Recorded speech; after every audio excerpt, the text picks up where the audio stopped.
বিসমিল্লাহির রহমানির রহিম। সুপ্রিয় এসএসসি এবং দাখিল বিজ্ঞান বিভাগের ছাত্রছাত্রীবৃন্দ, আপনাদের জন্য রাসায়নের ধারাবাহিক সাজেশন ভিডিওর আজকে অধ্যায় 9 নিয়ে উপস্থিত হলাম। এই অধ্যায়ের মধ্যে অধ্যায়টি হচ্ছে অ্যাসিড ক্ষারের অসমতা। এই অধ্যায়ের মধ্যে যথারীতি আমি 6টি প্রশ্ন নিয়ে এসেছি।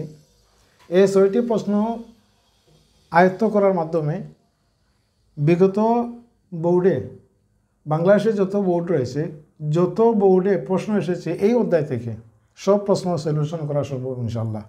তো আপনার করণীয় হচ্ছে মেন বই থেকে এই 6টি প্রশ্ন আপনি কী করবেন, নিজের থেকে আয়ত্ত করবেন।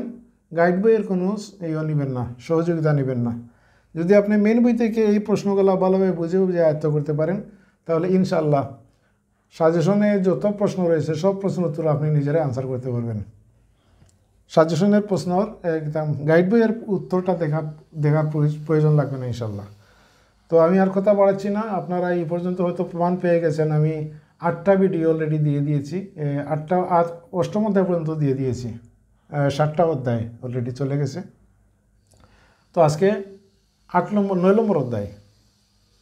9 নম্বর অধ্যায়ের প্রথম প্রশ্নটি হচ্ছে, এখানে একটা বিক্রিয়া দেওয়া থাকবে, উদ্দীপকে একটা বিক্রিয়া দেওয়া থাকবে। সেই বিক্রিয়ার ক্ষেত্রে বলতে পারে লাসাতিলের নীতির প্রভাব আলোচনা করো। মানে এই বিক্রিয়াটির মধ্যে লাসাতিলিয়ার নীতি, আপনারা জানেন লাসাতিলিয়ার নীতির মধ্যে 4টা জিনিসের প্রভাব। আপনাদের বইয়ের মধ্যে 3টা বারবার এসেছে, যেটা হচ্ছে 3টা: তাপ, চাপ, আয়তন এবং ঘনমাত্রা। তো পরীক্ষার মধ্যে সাধারণত তাপ এবং চাপ এই দুইটাই বারবার আসে, ঘনমাত্রাটাও মাঝে মধ্যে আসতে পারে। তো আপনারা 4টাই তাপ, চাপ, আয়তন এবং ঘনমাত্রা এগুলো কী করবেন, নিজে থেকে শিখে রাখবেন। তো এখানে একটা কথা বলে রাখি, গাইড বই যদি বের করেন তাহলে এই লাসাতিলের নীতি, চাপের প্রভাব, তাপের প্রভাব দেখবেন এক একটা প্রশ্নের মধ্যে এক একভাবে উপস্থাপন করা হয়েছে। কিন্তু এটার একটা মডেল যদি আপনি তৈরি করে নেন, আমি বিগত ভিডিওর মধ্যে বলে এসেছি যে কোনো একটা প্রশ্নের উত্তর আপনি একটা মডেল তৈরি করে নেবেন। সেই মডেল অনুযায়ী আপনি যে কোনো বিক্রিয়া আসুক না কেন, মডেল অনুযায়ী আপনি উত্তর করতে পারবেন। যারা পারবেন না, অলরেডি আমি পিছনের ভিডিওর মধ্যে আমার মোবাইল নম্বর সহ দিয়ে দিয়েছি, আপনারা যোগাযোগ করুন, ইনশাল্লাহ আমি আপনাদের মডেল সহ উত্তর দেওয়ার চেষ্টা করব। তো তাপের প্রভাব, চাপের প্রভাব, এই দুইটা বেশিরভাগ এই দুইটাই পরীক্ষার মধ্যে আসে। এটা ভালোভাবে আয়ত্ত করবেন, আর সাথে ঘনমাত্রা এবং আয়তনটা একটু দেখে নেবে নাকি। তো এই ছিল প্রথম প্রশ্ন। 2 নম্বর প্রশ্ন হচ্ছে, অ্যাসিড ও ক্ষারের রাসায়নিক ধর্ম আলোচনা করে। এটা সরাসরি অ্যাসিডের রাসায়নিক ধর্ম কী, ক্ষারের রাসায়নিক ধর্ম কী, সরাসরি বইয়ের মধ্যে আছে, আপনারা পয়েন্ট আকারে লিখে নেবেন। অথবা এখানে গাইড থেকে যদি আপনারা নোট করেন, তা আপনার নোট করার সিস্টেমটা যেন হয় 1, 2, 3 এইভাবে ক্রমিক দিয়ে করে নেবেন নাকি। উদ্দীপকের মধ্যে সরাসরি একটা অ্যাসিড দিতে পারে, একটা ক্ষার দিতে পারে দিয়ে বলতে পারে যে এই পদার্থটির রাসায়নিক ধর্ম। তো আপনি অ্যাসিড তো অবশ্যই আপনি চিনবেন, কার OH মূলক যদি থাকে তাহলে এটা কার, আর অ্যাসিড হাইড্রোজেন আয়ন যদি থাকে, অর্থাৎ হাইড্রোজেন যদি থাকে, সেটা হবে অ্যাসিড। তো এই ছিল 2 নম্বর প্রশ্ন।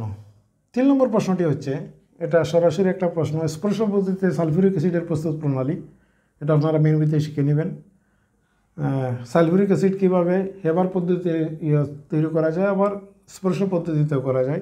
2টা পদ্ধতির মধ্যে বারবার পরীক্ষার মধ্যে এসেছে। স্পর্শ পদ্ধতিতে সালফিউরিক অ্যাসিডের প্রস্তুত প্রণালী, এটা শিখে নিয়ে রাখবেন।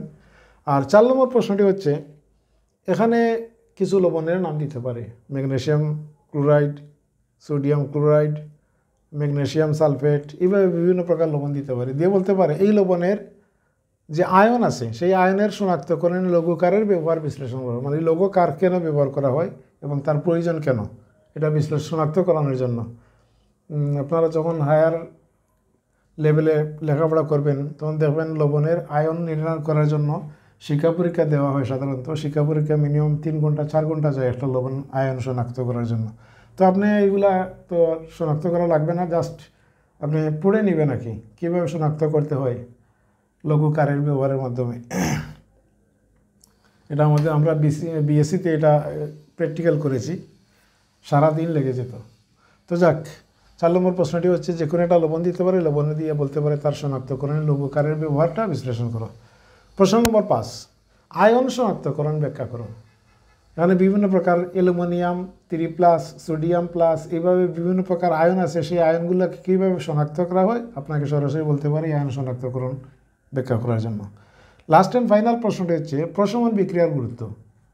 এটা খুবই গুরুত্বপূর্ণ একটা প্রশ্ন। অ্যাসিড এবং ক্ষারের বিক্রিয়ায় প্রশমন বিক্রিয়া সংঘটিত হয়। যে বিক্রিয়ার মাধ্যমে লবণ এবং পানি উৎপন্ন হয় সেই বিক্রিয়াটিকে প্রশমন বিক্রিয়া বলা হয়। তো এই প্রশমন বিক্রিয়ার গুরুত্বটা আপনাকে উদ্দীপক একটা উদাহরণের মাধ্যমে দিতে পারে। যেমন আপনাকে যদি একটা বিষাক্ত পোকা কামড় মারে, তাহলে সেখানে যদি আমরা চুন লাগাই কেন? অর্থাৎ ওই যে বলা আছে না, ভাষায় কী বলে আল্লাহ জানে, এই বলায় যদি কামড় দিয়ে আমরা এখানে চুন লাগাই। আপনারা জানেন চুন হচ্ছে ক্ষার, আর বলার কামড়ের মধ্যে থাকে অ্যাসিড। অ্যাসিড এবং ক্ষার বিক্রিয়া করে এখানে কী হয়, লবণ উৎপন্ন হয় এবং পানি উৎপন্ন হয়। আর বিষটা কি বিষাক্ত, বিষটা পানি হয়ে যায়। এজন্য আমরা এটা লবণ ব্যবহার করি। তো যাই হোক, এগুলো আসলে বিশ্লেষণ করার নয়, আপনাদের সামনে যেহেতু আমি সাজেশন ভিডিও উপস্থাপন করতেছি, সুতরাং বিশ্লেষণ করার যদি ইনশাল্লাহ সময় সুযোগ পাই, তাহলে প্রত্যেকটা প্রশ্ন আমি এক একটা প্রশ্ন এক একটা ভিডিওর মধ্যে উপস্থাপন করার চেষ্টা করব এবং মডেল আকারে আপনাদের সামনে দেওয়ার চেষ্টা করবো ইনশাল্লাহ। আর এখন যাদের প্রয়োজন, আমি গত বোর্ডের মধ্যে মানে অধ্যায়গুলোর মধ্যে আমার মোবাইল নম্বর সহ আমি ব্যবহার করেছি। আপনারা যদি প্রয়োজন মনে করেন আমার সাথে যোগাযোগ করবেন, ইনশাল্লাহ আমি আপনাদেরকে মডেল উত্তর সহ দেওয়ার চেষ্টা করব। তো আজ এ পর্যন্তই। সকলের মঙ্গল কামনা করে আজকের মতো এখানে বিদায় নিচ্ছি। আল্লাহ হাফিজ। আসসালামু আলাইকুম।